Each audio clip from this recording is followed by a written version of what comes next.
This is where I left off in the previous painting, and today I'm going to talk about how to paint fur, so let's get into it.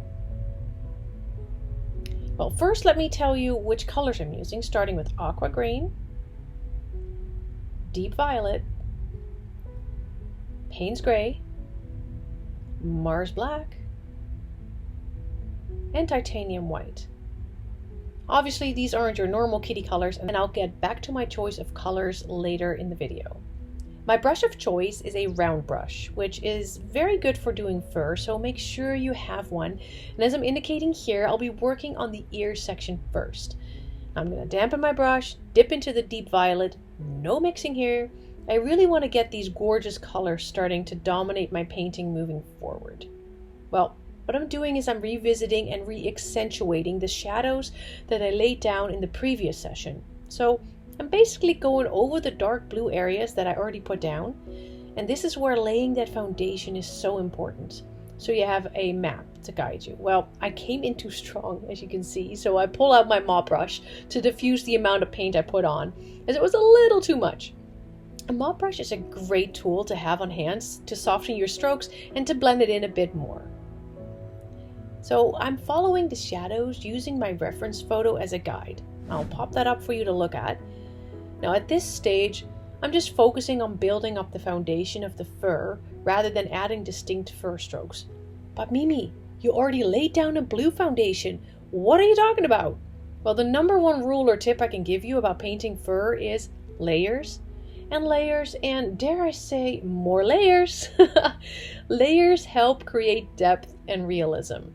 I'm working with soft blended shapes for the shadows, and you're going to see me put in the occasional more fur-like strokes, but I do blend them out.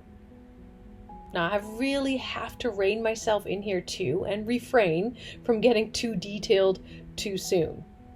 By doing this, I can avoid the fur looking flat or overly harsh later on. All I want for now is setting the stage, and in this case for the purple color to go where I want it to be.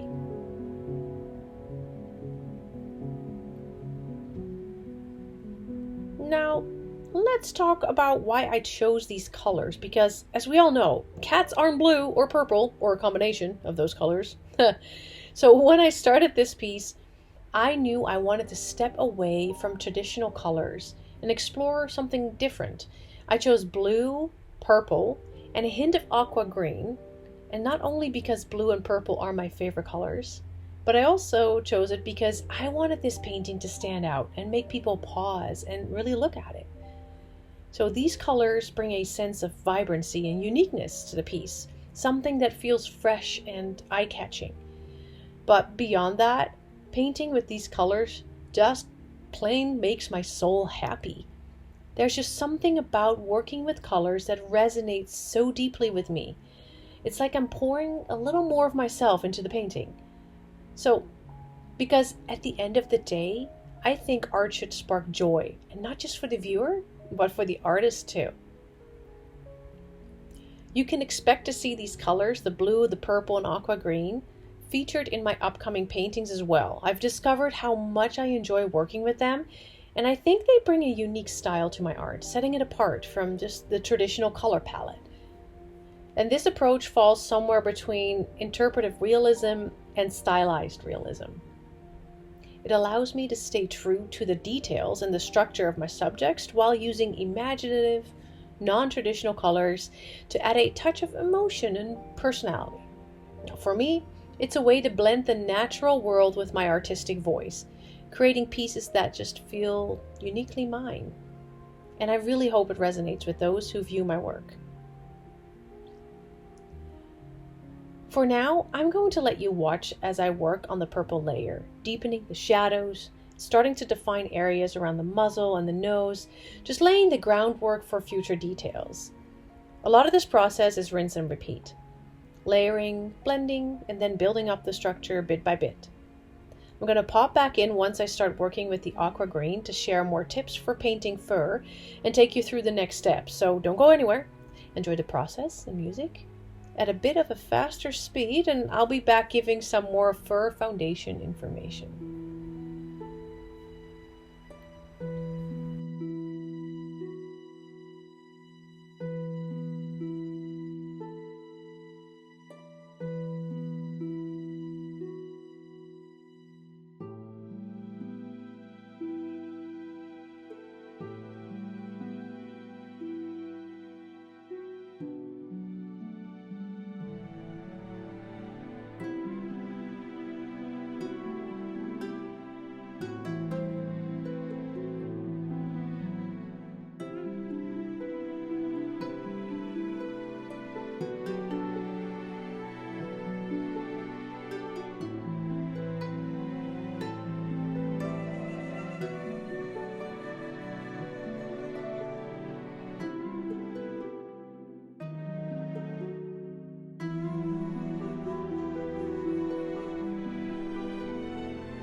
Now I'm starting with my second color, aqua green.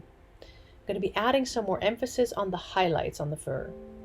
So let's address some hurdles that beginner painters face when painting fur. And actually this can apply to intermediate ones too. I mean, we all need a reminder from time to time. So we've established that the foundation layers are crucial. Don't skip those. That's basically what you've seen me do with the first blue layer, and you can see that in the previous video, the purple layer that I just finished, and now the aqua green. Well, skipping this phase will result in flat, harsh, and unrealistic looking fur. Which leads me to my next point. Be patient. Rushing the process is going to result in your painting looking off or not quite right. I often see beginners share their work with the question, why is it not right? Or I can't figure it out what I did wrong. And I bet you they didn't really take their time laying their foundation and being comfortable with that ugly and that not so realistic face of their painting. I've been there, rushing into the details, wanting to get to that end result fast.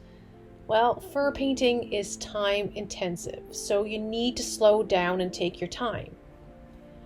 If that is something that you can't really do, then either train yourself or be really honest with yourself. Fur painting might not be your thing, and that's okay too. At least you've tried, right? And then you'd know. But if you're hellbound on learning, which I was, still am, I'm still learning all the time, then you'll get there. You just keep plugging along, one stroke at a time, one layer at a time.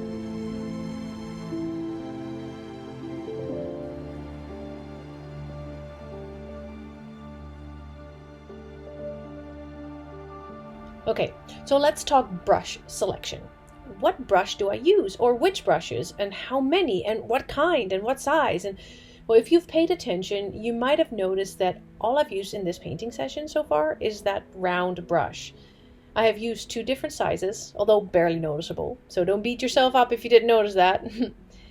But the round brush is super great for fur type painting. And don't forget, it's trusty pal, the mop brush, okay? I have that nearby at all times, just in case I put too much paint on my canvas, or if I just had a spastic moment with my hand and messed up a stroke. It's a quick and easy way to diffuse the strokes and wick away some paint. Well, your fingers can do the trick too, and I tend to do both. I always have my finger on the canvas. So, fingers work too, but if you're painting with oils, you might not want to do this. The good thing about oils, they're better at blending and creating softer edges, so you might not even have to wipe things off. But for acrylics, your fingers are fine. You can wash the paint off when you're done. Now, besides the round brush, the filbert brush is a very good one to use as well. It just gives you some broader strokes. Now, once I upgrade myself in the future to bigger canvases, I actually might use the filbert more than the round brush, just because it would cover some more ground a little bit faster. But I'd say try it for yourself, like fiddle around, do some practice pages in a sketchbook with different brushes and see what type of strokes they make, and then go from there. Play with your brush, turn it around, apply paint at different angles. Just learn how your brushes work. Now, once you have your foundation layer done, then I'd suggest using a liner or dagger brush. Now, I don't own a dagger brush, but I'll probably add one to my arsenal in the future because I've seen some other wildlife artists use it, and that seems to be a very effective tool. Well, in this video, I won't be using any tiny brushes, but the next video, I'll definitely cover that. So stay tuned for that one in the future so we can talk about defined and detailed strokes in a different video. Another common mistake you might make is that you make your fur look too uniform. Well, what does that mean? Well, if you put the same even, repetitive strokes on your canvas, like side by side, it's not going to look realistic. It will look more like a cartoon. Real fur has variation in length, in direction, and in texture, so make sure you go in different directions with your strokes. Sometimes you slightly overlap previous strokes. Or you can use longer strokes and then shorter or medium ones. So another thing to play with is your brush pressure. Use more or less pressure on that brush and you've already created something a lot more lifelike. Well, the goal is to create interest as well as depth. Depth is created by leaving gaps between strokes or between clusters of fur, depending on your subject. Now that's why that foundation is so important. You leave gaps to create shadows. Don't just completely cover that mid-tone or even your darker shadow foundation layer. I always say less is more. If you completely cover that layer, you've just made your new layer look nothing but flat. It's easier to do less and then decide you need to add some more than to go to town and realizing later that you have no shadows left. Now, if that does happen, you can fix that, don't worry. You'll probably make this mistake a few times, and that's okay. You can add shadows back in. Your painting isn't ruined. Now, I am just a bit of a perfectionist, and I hate redoing sections because I wasn't paying attention. I hate wasting time where it isn't necessary. But hey, I've made this mistake before, and it's not a death sentence. It just teaches you something for the next time. And as you progress and learn and get better, you'll get more efficient and faster at it too. Now, as a little bonus tip, let's talk about the amount of paint on your brush. Don't overload that brush. When the brush is super full with paint, it becomes quite difficult to control your strokes. Now, this can make the fur look clumpy, or it could lose those fine details that really bring your subject to life. So we all want that soft, natural fur texture, but with too much paint in your brush, the strokes very easily blur together, or they leave behind thick or heavy lines, which doesn't really capture the look of real fur.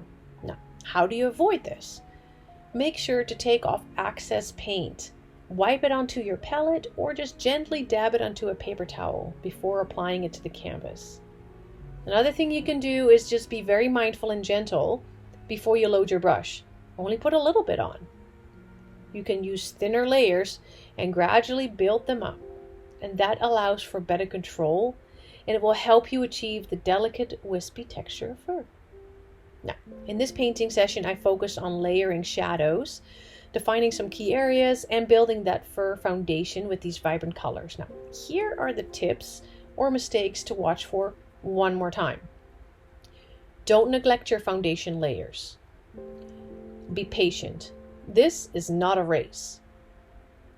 Understand your brushes and use the right ones. Don't make your strokes look too uniform. And take excess paint off your brush. In the next video, I'll show you how I bring in more refined fur details, and I'll keep bringing this subject to life. So feel free to leave a comment, and as always, stay happy, keep your peace, and God bless you. Bye-bye.